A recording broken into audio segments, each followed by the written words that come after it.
Bonjour, aujourd'hui nous allons parler sur les dangers de la consommation de sucre. Pendant le reportage, nous allons voir qu'est-ce que les personnes mangent dans les petits déjeuners, par exemple, et nous allons aussi écouter l'opinion des deux spécialistes de la santé qui vont dire les problèmes causés par le sucre et quels sont les moyens de les prévenir. Merci, allons-y. Nous sommes ici dans un café brésilien pour voir qu'est-ce que les personnes mangent dans le petit déjeuner. Bonjour, oh là là, ce petit déjeuner c'est très délicieux. Raconte-moi comment tu t'appelles. Je m'appelle Danielle. Danielle. Je viens tous les jours ici pour manger mon petit déjeuner. Je mange un croissant. Quelquefois, je mange une pâte feuilletée avec de vanille. Et je bois une tasse de café noir avec du sucre et avec un jus d'orange au citron embouteillé.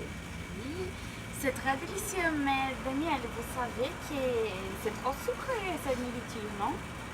Oui, mais c'est dommage, je n'ai pas de choix, je suis toujours pressée. Oui. Je n'ai pas de temps pour cuisiner chez moi.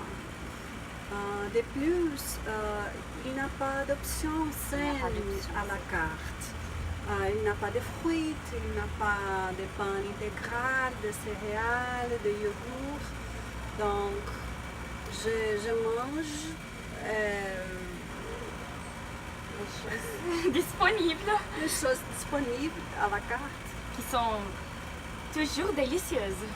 Oui, toujours délicieuses, mais pas saines. Oui, personne. Donc, nous avons vu un café typiquement brésilien et c'est trop sucré, donc c'est indispensable pour parler sur les problèmes du sucre dans les nourritures. Et pour ça, nous allons écouter 3 témoignages. Un sur une jeune fille qui est diabétique et 2 témoignages des spécialistes de santé. Merci. Bonjour, je m'appelle Natalia et j'ai 21 ans. Je suis diabétique après l'âge de 18 ans. Quand j'étais petite, je mangeais beaucoup de gâteaux, de biscuits, de glacés et en général quelque chose avec du sucre. J'ai commencé mon cours à l'université et quand je suis là, il n'y a pas beaucoup d'options saines. Et quand il y a, c'est très cher pour manger toujours. Comme toutes les étudiantes, j'étudie beaucoup pendant la nuit. Pour faire ça, je buvais des boissons énergétiques. Et alors, comme nous savons, ils ont beaucoup de sucre. Quelques jours, j'ai commencé à avoir des symptômes terribles. Acné, gencives noires, perte de poids. J'étais cadavérique. J'étais toujours fatiguée. Je devais sortir d'un cours de 50 minutes, 1 à 3 fois pour aller boire de l'eau et aller aux toilettes. Un ami m'avait parlé de diabète, mais j'avais fait une prise de sang 1 mois avant le début des symptômes et j'étais bien.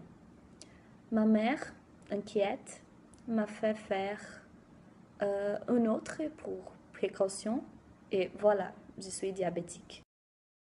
Je me rappelle avoir cherché sur l'internet ce qu'était le diabète parce que j'ai aucune idée qu'est-ce que je dois faire. Mes parents ont toujours été là pour moi et ils m'ont encouragée à oublier que c'est une maladie et que ma vie peut continuer. Je ne suis pas contagieuse, mais il faut soyez prudent, surtout avec du sucre. Il est préférable que nous limitions sa consommation. Bonjour, je m'appelle Marie-Elisângela, je suis endocrinologue et je vais parler sur le sucre. Les risques d'une consommation exagérée de sucre sont multiples, mettant en évidence le risque de développer les caries, l'obésité et le diabète. Le sucre commun est un hydrate de carbone présent dans les aliments naturels et industrialisés. Dès son dernier cas, qui comprend des biscuits, des chocolats, des boissons gazeuses et des sucreries, les sucres s'y retrouvent en grande quantité. Selon une recommandation de l'Organisation mondiale de la santé, seulement 10% des calories totales consommées quotidiennement doit provenir de sucre. Un régime sain et idéal devrait être 5%. Cela signifie qu'il est idéal pour une personne consommer 25 grammes de sucre par jour ou un maximum 50 grammes. Les gros problèmes peuvent être causés par l'excès de sucre sans aucun doute et l'obésité. Cette maladie grave, considérée par beaucoup comme une épidémie mondiale, est un facteur de risque pour développer des maladies chroniques et graves, comme par exemple les problèmes cardiovasculaires, l'hypertension, le diabète et même le cancer. Les grandes quantités de sucre dans l'alimentation peuvent submerger le pancréas et déclencher une maladie appelée diabète de type 2. Il est important de mener une alimentation variée avec des produits naturels et sans produits industrialisés. Aller à ce régime, il est essentiel de faire l'activité physique régulièrement. Il n'est pas nécessaire d'être radical et totalement réduire la consommation de sucre. Parce que le sucre est responsable pour fournir l'énergie au corps. Alors, essayez de manger sainement et réduire la consommation de sucre. Bonjour. Le sucre est lié à une variété de problèmes de santé. Pour rester en bonne santé, limiter sa consommation des aliments sucrés est essentiel. Je m'appelle Tatiana, je suis nutritionniste. Je vais donner des conseils pour avoir une alimentation saine et prévenir les maladies causées par une consommation excessive du sucre. En premier lieu, c'est important que vous cibliez où le sucre est en excès et identifiez les mauvaises habitudes. Ensuite, il est indispensable que vous lisiez avec attention les étiquettes présentes sur les aliments pour savoir combien de sucre ils contiennent.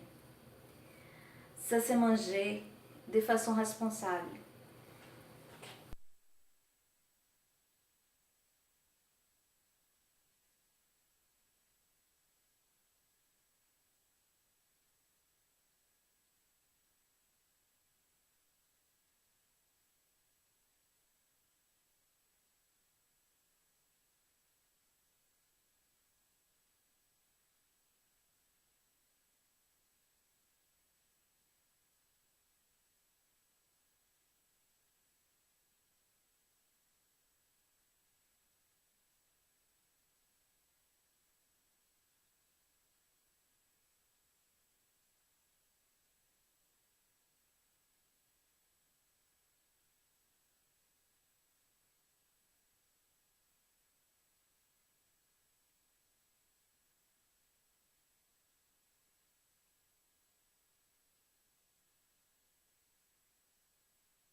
Il faut de savoir reconnaître et retenir les autres noms du sucre.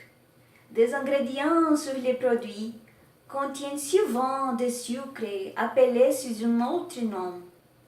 Sachez reconnaître ces différents noms pour éviter des aliments riches en sucre. Je vais donner quelques exemples. Saccharose, fructose, glucose, sirop de glucose fructose, dextrose. Limitez votre consommation de glucides, comme les riz blancs, les pommes et les pommes de terre. Les variétés blanches de pommes de riz sont plus dangereuses. À la place de ces glucides simples, consommez plutôt des glucides complexes, comme les patates douces, les quinoa, les flocons d'avoine, les pains intégral, les riz bruns. Il faut de remplacer les sucres blancs par du sucre rapadure et muscovado, sucre de canne non cristallisé, car ils contiennent moins de glucides, 316 calories pour 100 grammes, contre 400 calories pour 100 grammes. Ils sont riches aussi en minéraux, peuvent être utilisés en très petite quantité. Il vaudrait mieux de limiter la consommation de boissons sucrées. Cela comprend les boissons gazeuses, les boissons énergisantes, les thés glacés, les boissons pour sportifs, les laits aromatisés, les jus de fruits. Il y a une grande quantité de sucre libre dans ces aliments. Il est préférable que vous remplaciez